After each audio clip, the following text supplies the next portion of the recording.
जय हिंद दोस्तों, कैसे हो आप सभी लोग। आज की क्लास में हम लोग देखने वाले हैं 27 तारीख को 10th क्लास की हिंदी का मंथली एग्ज़ाम का बीबीआई ऑब्जेक्टिव क्वेश्चन। यानी ये क्वेश्चन याद कर लीजिए, इसमें से आपको बहुत ही ज़्यादा क्वेश्चन देखने को मिल सकता है। तो चलिए हम लोग बीबीआई ऑब्जेक्टिव क्वेश्चन को देखते हैं एक एक करके। तो पहला क्वेश्चन हमारे सामने, बाबा साहेब भीमराव अम्बेडकर वाङ्मय भारत सरकार के कल्याण मंत्री द्वारा कितने खंडों में प्रकाशित किया गया है। तो इसका आंसर हो जाएगा 21 खंडों में। ऑप्शन नंबर डी सही आंसर है एक का। चलिए दूसरा नंबर क्वेश्चन पढ़ते हैं। बुद्ध, कबीर और ज्योतिबा फुले किसके चिंतन एवं रचनात्मक के प्रेरक व्यक्ति रहे हैं। तो 2 नंबर क्वेश्चन का ऑप्शन नंबर ए सही आंसर हो जाएगा, डॉक्टर भीमराव अम्बेडकर का। 3 नंबर क्वेश्चन कह रहा है कि काम तो कासू बाबू का ही मालूम पड़ता है, इधर ही खेल रहे थे, यह किसने कहा था। तो यह कहा था सोफर ने। ऑप्शन नंबर बी इसका सही आंसर हो जाएगा। चलिए चौथा क्वेश्चन देखते हैं, किसने लपककर मदन को हाथों से उठा लिया था।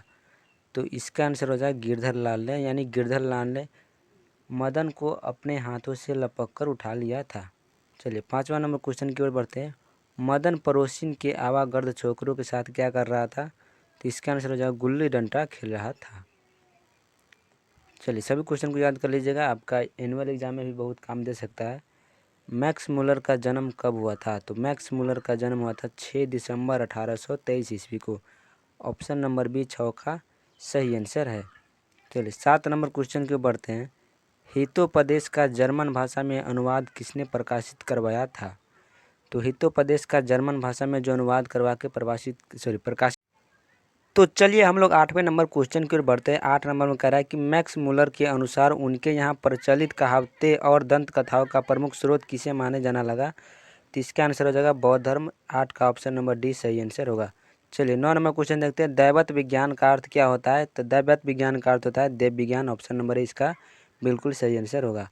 चलिए जल्दी जल्दी क्वेश्चन खत्म करते हैं। चारू चंद्रलेख किनकी रचना है। तो चारू चंद्रलेख जो है हजारी प्रसाद द्विवेदी जी की रचना है। 11 नंबर देखते हैं। गौड़ देश के लोग कैसा नाखून रखना पसंद करते थे। तो गौड़ देश के लोग जो है बड़े बड़े नाखून रखने पसंद करते थे।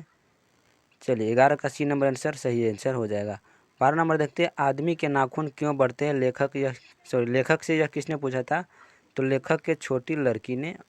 ऑप्शन नंबर डी 12 का सही आंसर होगा। 13 नंबर क्वेश्चन के बढ़ते हैं। पुराने का मोह सब समय वांछनीय नहीं होता, यह पाठ किस पंक्ति का है। तो यह हो जाएगा 13 नंबर क्वेश्चन का, नाखून क्यों बढ़ते। ऑप्शन नंबर बी सही आंसर। 14 नंबर क्वेश्चन के हम लोग बढ़ते चलिए। नागरी लिपि शीर्षक पाठ किस पुस्तक से लिया गया है। तो नागरी लिपि जो लिया गया है भारतीय लिपियों की कहानी से। ऑप्शन नंबर सी 10 का बिल्कुल सही आंसर है। 15 नंबर है। कोंकण के शिलाहार मान्य खेट के राष्ट्रकूट देवगिरी के यादव तथा विजयनगर के शासकों में लेख किस लिपि में है। तो 15 नंबर क्वेश्चन का ऑप्शन नंबर डी नंदी नागरी लिपि में। ऑप्शन नंबर डी सही आंसर होगा। चलिए 16 नंबर क्वेश्चन की ओर बढ़ते हम लोग। दंती दुर्ग के बाद राष्ट्रकूटों की गद्दी पर कौन बैठा। तो कृष्ण प्रथम। दंती दुर्ग के बाद राष्ट्रकूटों की गद्दी पर कृष्ण प्रथम बैठा था। चलिए किसके गलों में स्काउटों की तरह एक रुमाल बंधा था। तो इसका हो जाएगा बहादुर के। ऑप्शन नंबर बी सही आंसर। 18 नंबर है। सुखजीवी नामक उपन्यास किसने लिखा था।